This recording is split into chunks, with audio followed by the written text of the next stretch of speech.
Hello everyone, welcome to our YouTube channel Deeksha's learning lab. मैं हूं आपकी फोरेंसिक एजुकेटर दीक्षा शर्मा। आज की वीडियो में हम हमारा डिस्कशन क्वेश्चन नंबर 81 से कंटिन्यू कर रहे हैं। हम डिस्कस कर रहे हैं दिसंबर 2023 UGC net paper 2 forensic science का क्वेश्चन पेपर। हमने प्रीवियस वीडियो में 88 क्वेश्चन तक डिस्कशन कर लिया है। अगर आपने वो वीडियोस नहीं देखी हैं तो प्लेलिस्ट में जाके आप वो वीडियोस देख सकते हैं। इसके अलावा प्लेलिस्ट आपको बहुत सिंपली मिल जाएगी आई बटन पे क्लिक करने से। आई बटन पे क्लिक करके आप प्लेलिस्ट तक पहुंच सकते हैं। ये सारी की सारी वीडियोस आपके upcoming UGC net forensic science examination के पॉइंट ऑफ व्यू से बहुत ज़्यादा इंपॉर्टेंट है। और अगर आप तैयारी कर रहे हैं अपकमिंग साइकिल के लिए तो आप हमारी क्लासेस ज्वाइन कर सकते हैं। हमारी क्लासेस के लिंक आपको डिस्क्रिप्शन में मिल जाएगा और ये अवेलेबल है हमारे एप्लीकेशन पे। आप एप्लीकेशन अपने फ़ोन पे भी यूज़ कर सकते हैं, लैपटॉप, डेस्कटॉप, टैबलेट्स, इन सारे के सारे डिवाइसेस पे यूज़ कर सकते हैं। So you can join a classes and आपको इसमें मिलेंगे video lectures, notes, unit test, mock test, previous year question paper along with free paper 1 content exclusively. So do not forget to join our classes. अगर आप हमसे contact करना चाहते हैं तो व्हाट्सएप सपोर्ट नंबर भी आपको डिस्क्रिप्शन में मिल जाएगा. So do not forget to get in touch with us with any question you have. Okay. So let's start with question number 81. So question number 81 आपसे पूछ रहा है in sexual assault case the investigation proceeds in the following sequence. So कई सारे sequence वाले question आए हैं. sequence में आपको arrange करना है. So हमने कई सारे questions previous वीडियो में भी discuss करे थे और इस वीडियो में भी जितने sequence में arrangement के questions होंगे वो हम देखने वाले हैं. It is with respect to sexual assault. हम directly answer पे ही चलते हैं and then we will directly see the correct sequence. So option 3 is the correct option for this question, that is A B C D. I think ये arranged है already, A B C D है तो सबसे पहला क्या होगा, examination of victim by the doctor. ये सबसे पहला स्टेप होता है. आपने कोई भी केस अगर देखा होगा या कोई मूवी अगर देखी होगी जिसमें सेक्सुअल असॉल्ट इंक्लूडेड है, सो आपने देखा होगा कि सबसे पहला स्टेप होता है कि मेडिकल चेकअप होता है. सबसे पहले एग्जामिनेशन होता है विक्टिम का by a doctor. Next we have examination of clothing of the victim. Victim की क्लोथिंग का एग्जामिनेशन होता है. Now psychological counselling of the victim, क्योंकि इम्पैक्ट बहुत ज़्यादा होता है उस पर्टिकुलर विक्टिम पे इस पर्टिकुलर केस में, इस वजह से एक काउंसलिंग सेशन देना भी बहुत ज़्यादा ज़रूरी होता है ताकि साइकोलॉजिकल काउंसलिंग की वजह से जो विक्टिम है वो ओपन अप हो सके ताकि इन्वेस्टिगेशन आगे प्रोसीड करी जा सके और उनका बयान लिया जा सके. ठीक है.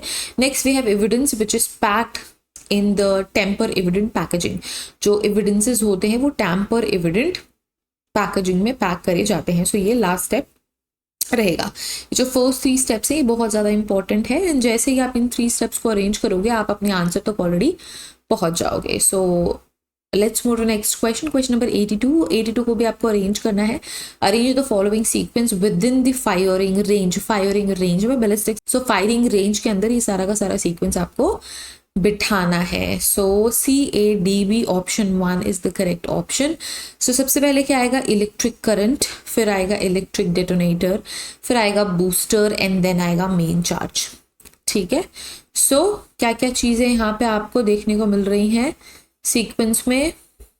सबसे पहले electric current, electric detonator, booster and main charge. ठीक है. CADB. नेक्स्ट क्वेश्चन, ये भी आपको अरेंज करना है. आपको गैस क्रोमेटोग्राफी पे अरेंजमेंट करनी है सैंपल एनालिसिस का. तो यहाँ पे आपके पास ऑप्शंस है. डायरेक्टली आंसर डिस्कस कर लेते हैं. Option 2 by the way is the correct answer, CADB. सो सबसे पहले क्या आएगा step, the sample is injected by the hypodermic syringe through self ceiling silicone rubber septum. ठीक है. सेल्फ सीलिंग होता है. आप क्या करते हो, सबसे पहले सैंपल इंजेक्ट करते हो. Then we have vaporization. Vaporization होती है सैंपल की.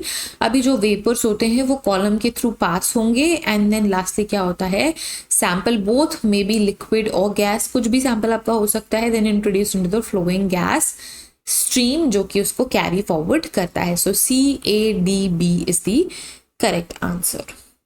Next question, question number 84. Arrange in proper sequence the steps which is following with respect to isolation of DNA from bones.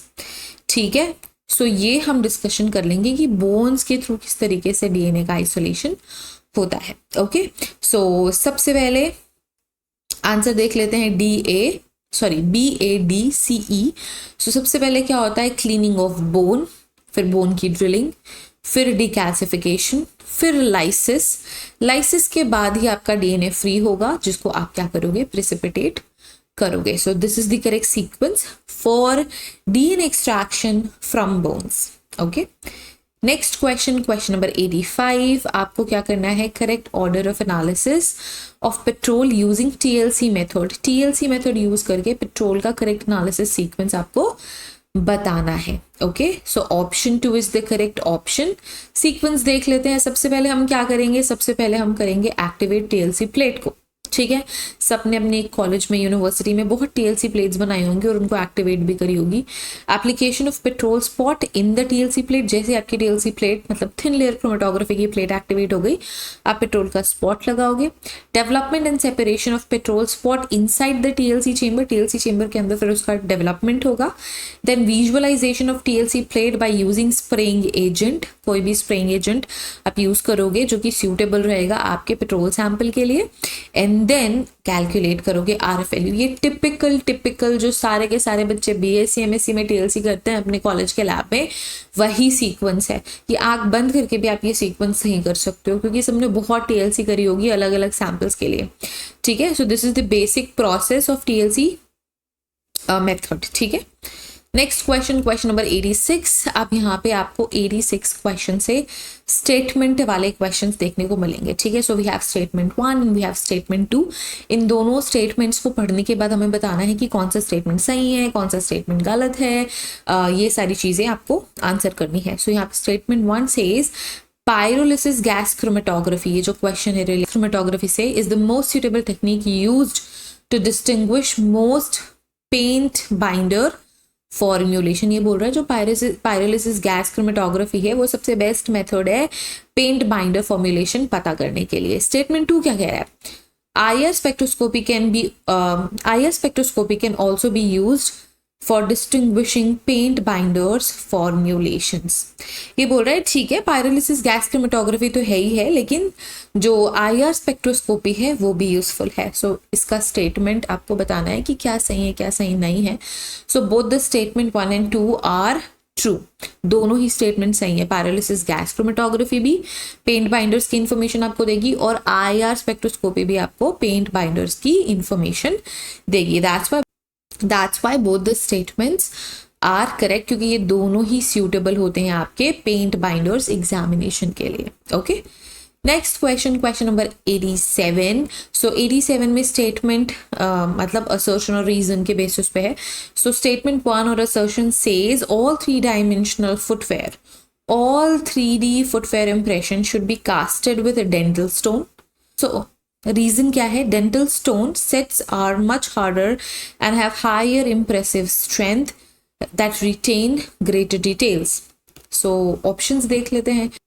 Options आपके यही कॉम्बिनेशन में मिलते हैं आपको. Option A and R correct, मतलब असर्शन रीजन करेक्ट है.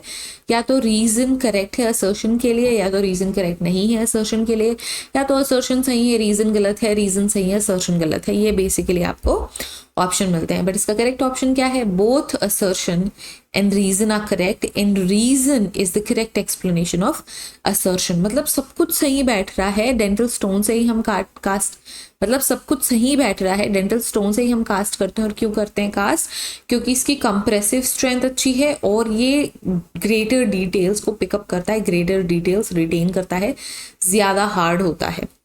Okay, next question, question number 88. Statement 1, statement 2. Statement 1 आपसे क्या कह रहा है, the arrangement of the writing on the paper may be as individual as writing itself. It will be as individual as the writing itself. Statement 2 क्या कह रहा है, margin, spacing, crowding, insertion and alignment are the personal habits. Absolutely correct. ये सारे के सारे क्या है, personal habit है. That's why both the statements are true. ठीक है, जो राइटिंग के पर्सनल हैबिट्स होते हैं जैसे margin, spacing, crowding, insertion, alignment, ये सारे के सारे बहुत ही पर्सनल इन्वॉल्वमेंट होते हैं और इसी वजह से इंडिविजुअलिटी ऑफ राइटिंग को एक्सप्रेस करने का काम करता है. Next question, again statement 1, statement 2. Statement 1 says one of the types of brain death is cortical and cerebral death, where there is intact brain stem. इन्होंने बोला कि जब इंटैक्ट ब्रेन स्टेम होता है तो जो ब्रेन डेथ होती है या तो कॉर्टिकल होती है या तो सेरेब्रल होती है। स्टेटमेंट 2 क्या कह रहा है? It produces a vegetative state in which respiration continues but there is a loss of power of perception by the but there is total loss of power of perception. ठीक है, सो ये आपके कुछ इंपॉर्टेंट स्टेटमेंट है। इसका correct answer क्या है? ये दोनों स्टेटमेंट्स ही सही है। जो कॉर्टिकल ब्रेन डेथ है और जो सेरेब्रल ब्रेन डेथ है, इसमें जो ब्रेन की स्टेम होती है वो इंटैक्ट होती है, इसकी वजह से वो जो इंडिविजुअल वो एक ऐसे वेजिटेटिव स्टेट में चला जाता है जिसमें ना जो उसका रिस्पॉन्स है, रेस्पिरेशन तो चल रही है, दिल की धड़कन चल रही है, सांसें चल रही हैं, बट उसका जो सेंसरी परसेप्शन है वो कंप्लीटली जीरो हो जाता है। ठीक है, so that's why option A is the correct option. Next question, question number 90. Given below are two statements. One is labeled as assertion and the other one is reason. So assertion क्या कह रहा है? Leucocrystal violet. So assertion क्या कह रहा है? Leucocrystal violet, amido black, DAB, luminol. These are the reagents that is used to enhance impressions. Used to enhance impressions. Reason क्या है? These methods can enhance only non-bloody fluid. Reason क्या कह रहा है? These methods can enhance only non-bloody footwear impressions. So अब सबको इसका correct answer पता चल गया होगा कि A is correct but reason is not correct, क्योंकि ये bloody footprints या फिर blood को ही क्या करता है? Enhance करेगा या blood को visualize करने के काम आता है। Okay, so in the next question we have two passages और उन दोनों ही passages में से 5-5 क्वेश्चन आपको मिलेंगे। ये सबसे बेस्ट क्वेश्चंस होते हैं जिनको आप 100 में से 100 करेक्ट कर सकते हो, मतलब 10 के 10 करेक्ट कर सकते हो। अगर आप ये दोनों ही 10 अगर आप ये दोनों 5 क्वेश्चंस करेक्ट करते हो, ठीक है, 5 क्वेश्चंस करेक्ट करते हो तो आपको कितने 5 + 5 सो 20 मार्क्स, आप यहाँ से डायरेक्ट 20 मार्क्स गेन कर सकते हो। तो ये बहुत अच्छी अपॉर्चुनिटी है। जब कभी भी स्टेटमेंट वाले लाइक पैराग्राफ और फिर क्वेश्चन आते हैं ना, ये बहुत बढ़िया होते हैं। आप कोशिश करोगे यहाँ से 20 मार्क्स ले ही लो, यहाँ के 5-5 क्वेश्चन सही कर ही लो। और ये जो 5-5 क्वेश्चन है हम नेक्स्ट एंड फाइनल वीडियो में डिस्कस करने वाले हैं। So if this video is helpful, click the like button, share this video with your friends. Classes join करनी है तो लिंक डिस्क्रिप्शन में आपको मिल जाएगा। Do not forget to join our classes. इसके अलावा अगर आपको प्लेलिस्ट देखनी है तो आई बटन पे क्लिक करके आप प्लेलिस्ट तक पहुंच सकते हैं, जिसमें हमने दिसंबर 2023 के क्वेश्चंस डिस्कस किए हुए हैं। So thank you so much everyone for watching this video. See you guys in the next video. Till then take care, bye bye.